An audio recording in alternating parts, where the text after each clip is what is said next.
This is my tapestry, and I've been making it for 3.5 years.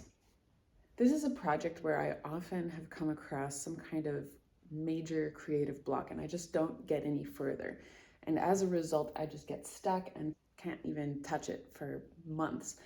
And if I'm completely honest, it's probably been a good half a year since I've touched this tapestry. But getting over creative block is possible, and I actually do it on a daily basis in my job in content marketing and PR.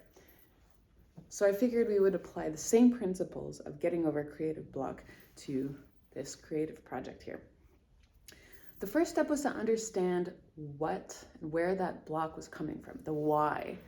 And I realized that I was feeling like the top of it, above this swoop section, wasn't feeling cohesive with the bottom of the tapestry. Everything I was making just didn't seem right. And to be honest, it's been a long time since I've made the bottom of the tapestry, and I'm a different person and I'm a different weaver. Maybe I had to re-engage with that past self. So I took a look at the bottom and examined what I liked there. And specifically, I realized that I liked the very geometric vibe of it. My favorite part is this end of the triangle and the very sharp lines. So I figured, all right, that's a great hint. We should replicate that in that top swoop area that I'm unable to fill for some reason. So that's what I did, filled it up. And then we have the blue angle. In this case, it's not a triangle, but more of a trapezoid. And the rest was just filled in with the brown, just like on the bottom of that background. So I did that and I filled it all up. And I still didn't like it. And it just felt like too much brown. But the good news was I was liking the blue. The even better news was I was able to unravel the brown without having to unravel the blue either.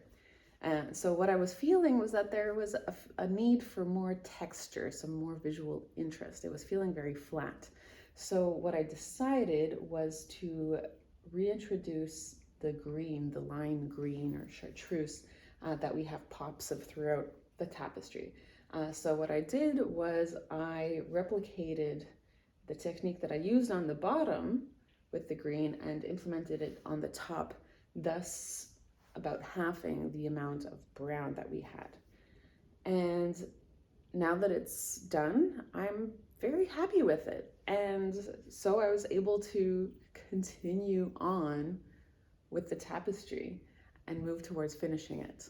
Now, I often underestimate how long it will take me.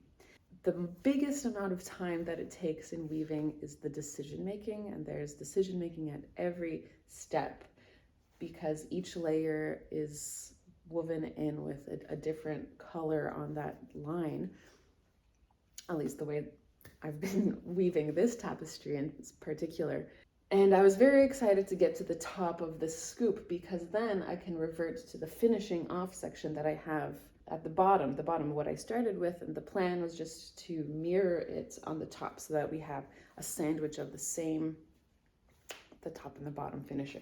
So I was excited to get to the top because then it would be smooth sailing. Of course, I totally underestimated the amount of time it would take.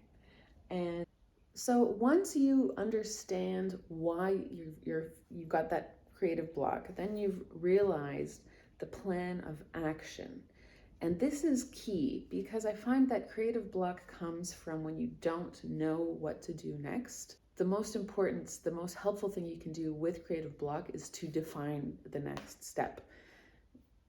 Once you know the next step, then all of the thinking comes out of it. Then it's just a matter of execution. It's just a matter of sitting down and doing the thing. There are plenty of strategies for that. You can put it in your calendar, create yourself a schedule that, every morning at 8:30 I wake up and do 30 minutes of my project, whatever that may be and whatever works for you. But all of that is moot unless you know what you're supposed to be doing. So if you're able to define that one next step, then that will help you in crossing over that creative block. I hope that helps. Let me know if you have any questions. I'm so close to finishing right now, but not there yet. And I realize that I don't want to rush it. These projects have been so long in the making, and they deserve the time and the attention. So I'm very happy to have gotten over that creative block, and I will be back with another video on finishing off this beautiful tapestry.